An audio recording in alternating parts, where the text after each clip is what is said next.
I think it's a big need that the federal government needs to start thinking about a massive civic education. I know you have been working very hard, and I know you have a video that I really love, but I think we need to do that and more. And that's not the state's role. I mean, to me, I mean, we should be working and making the state service available to all residents. So that's, I think, that's something that, I don't know, I would like to hear from you. I mean, okay, let me now agree with my friend José Luis. No, I think he's totally right. I mean, when I say that the role of the federal government is supportive, it doesn't mean that the federal government doesn't play an important role. But I think the most important role, besides coordinating with states, as federal government, using the authority of the federal government to help different states communicate with each other. I'm sure new gateway states like Georgia, North Carolina have a lot to learn from Illinois. We can facilitate that. But another role that the federal government can have is using the bully pulpit of the federal government to talk about the importance of assimilation, encouraging immigrants in a friendly way to learn English, not this ugly English-only approach, learn English. No. In a welcoming way, encourage immigrants to learn English, and also encourage the society, to Dowell's point, to be welcoming. And now I go back to the point of civic education. Civic education is not only for immigrants.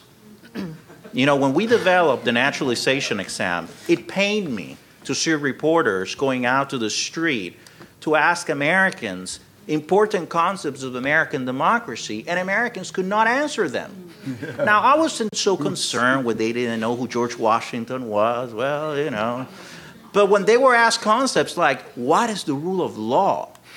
And they could not answer that, I have a concern with that.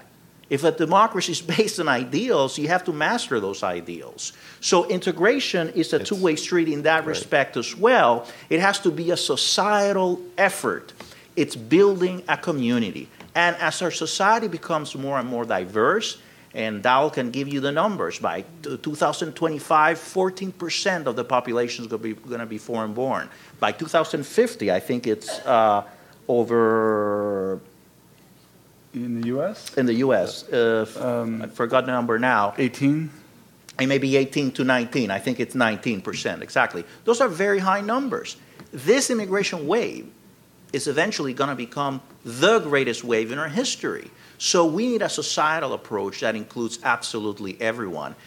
Going back to volunteering, I think that, you know, ideally, yes, you would want to have certified teachers, absolutely, but there are not enough certified teachers. And immigration is happening now, today. So we have to be creative. Something that I'm very excited about is mentoring programs. Canada, Australia have host programs where they receive immigrants and they match an immigrant with a family.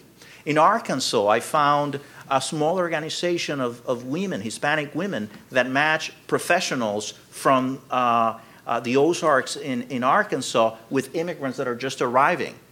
That really bridges the gap between the immigrant community and the receiving community. It helps the immigrant integrate, and again, back to Dowell's point, it helps the community that receives the immigrant realize that these are real people that can contribute to the society, that want to integrate and learn English.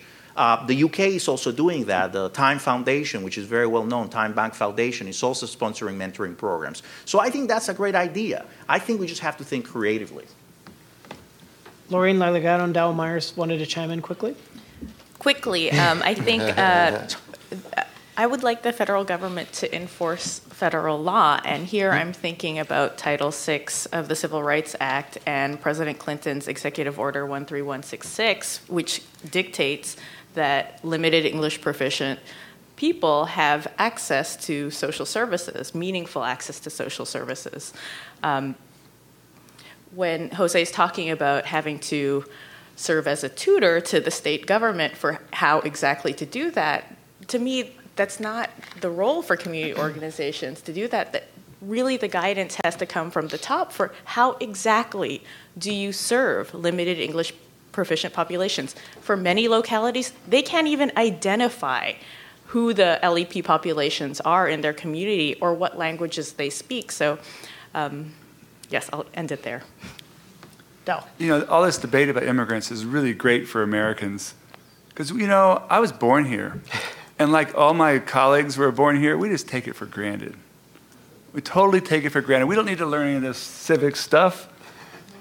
And yet what immigrants do is they hold up a mirror to society, a mirror to the rest of us and say, so what is it to be an American? What does it really mean to be an American? And here we're debating how they should Americanize. That's talking about me. It's talking about my kids. And, you know, that's a good thing.